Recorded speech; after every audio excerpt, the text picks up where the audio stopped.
Well, hey there, guys. Welcome back to the channel. I'm Adam. Thanks for stopping by and hanging out for a little bit. Today is going to be the disappointing wrap-up of the T-34 tank build from Tamiya. Disappointing in the fact that, it's done. It's ready to go. It just doesn't drive. I spent an awful lot of time putting in a lot of detail work and, painting and weathering and stuff. Not to make it an old dirty grungy tank, but, something that looks like it has been used and has been driving around. And when I got back out here and went to put it together, the controls weren't working. Now, when I first put it together, I did have one instance where I would turn it on and it wouldn't bind to the receiver. It just kind of just sat there. So I'd turn it on and off a couple times. And finally, the little red light on the controller came on and it worked. So, okay, fluke. No, it's not a fluke. Something inside of the control box has crapped the bed and it no longer works. Basically what happens is when you turn the radio on, the red light comes on it's ready to go. And when you turn the tank on, the turret just goes round and round in a circle, and sometimes the barrel goes up, sometimes the barrel goes down, sometimes one track wants to go somewhere, and it just does that until you turn it off. And then you turn it back on, and sometimes it turns the turret the other direction. I have checked the wiring on this 9,000 times to make sure it was wired up correctly. I had not removed any of the wiring when I painted this. I covered up the entire interior with blue tape, painted everything that I need to, and it wasn't like I was dousing it with aerosols or anything.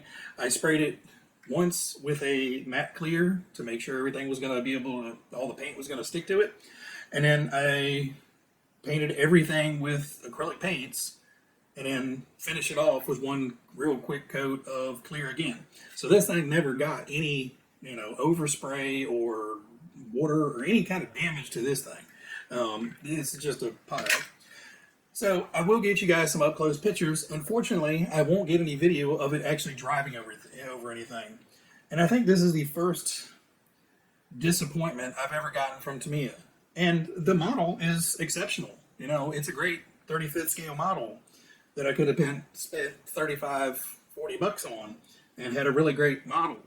But seeing how expensive these things are in the store, $200 to $300, depending on where you can find them at, it really sucks. So I'm going to have to go find one of these boxes. I'm going to have to contact Tamiya and wait for their response and, probably fill out a form, wait 6 freaking weeks for it to be processed, and then somebody respond back whether they're going to send me a new box or not. But for right now, it's just going to sit here looking all sad and, not doing anything fun other than sitting there. I've already got one of those. Anyway, guys, sorry about the rant. I've been out here for the last hour or so trying to figure out what could possibly have gone wrong. And, like I said, I've triple checked the instructions a million times and everything was hooked up correctly. And really, there's no way to hook anything up wrong. The power only goes in one direction, and really the turret and the tank tracks, it's just a positive negative connection that runs the motor either left or right or whatever. And, you can pretty much stick them in any of the slots. Now, they do designate specific slots with, positive and negative designations in the manual, and I followed that to the T, yet it's still, it's got electrical problems. Now, I did crack the case open, and when I turn it on, there's a row, I'm assuming little MOSFETs on the back, and you can feel those guys getting hot. So something in here is not feeding correctly. I don't know. Big thumbs down for this so far. As I said, I've had very, very few issues with Tamiya, and it just seems like this one was a dud.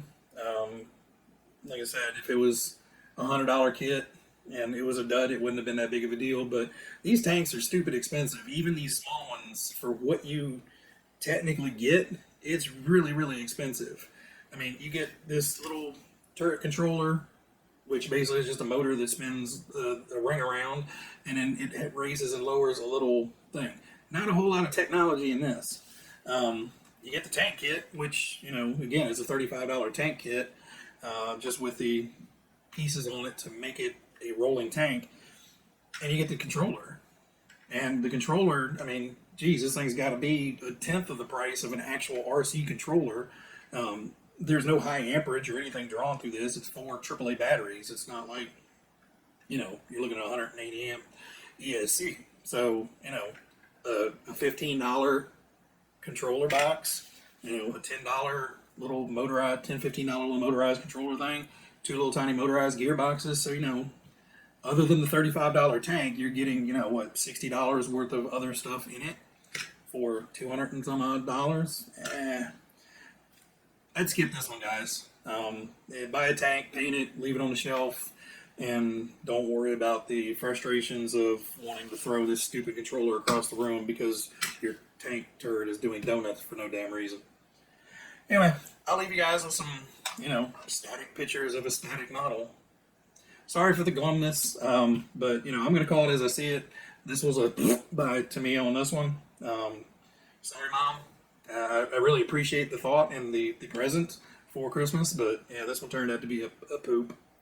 All right, guys, so, like I said, I'll leave it with some pictures, but everybody out there, you guys be happy, be healthy, be safe, and I will catch you on the next episode. See ya.